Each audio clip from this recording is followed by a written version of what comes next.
વડોદરા શહેરની સયાજી હોસ્પિટલમાં ઇકોકાર્ડિયોગ્રામ રિપોર્ટ માટે દર્દીઓને ભારે હાલાકી ભોગવવી પડે છે. અહીં કાયમી નિષ્ણાત તબીબના અભાવે આ સમસ્યા ઊભી થઈ છે. એસએસજી હોસ્પિટલમાં દર્દીઓને ઇકોકાર્ડિયોગ્રામનો રિપોર્ટ કરાવવા માટે ઇકો રૂમ આવેલો છે. જો કે અહીં કોઈ કાયમી તબીબ નથી, જેને લઈને હોસ્પિટલ દ્વારા બહારથી નિષ્ણાત તબીબને બોલાવવામાં આવે છે.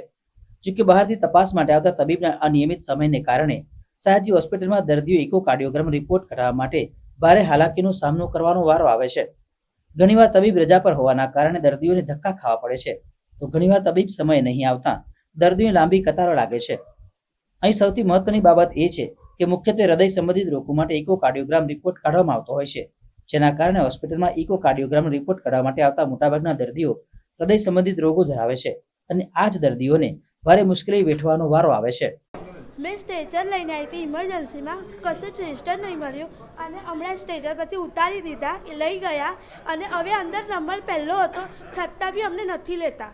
નીચે બાને બેસાડ્યા છે, હાર્ટ પેશન્ટ છે. 2 વાગ્યાના આવ્યા છે, 2 વાગ્યાના.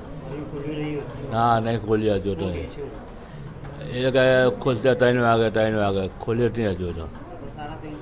3:30 થઈ ગયા. હા, બેસીને થાકી ગયા એકદમ. બેસાતું નહીં, મારા પક્ષીને હાથથી એકદમ.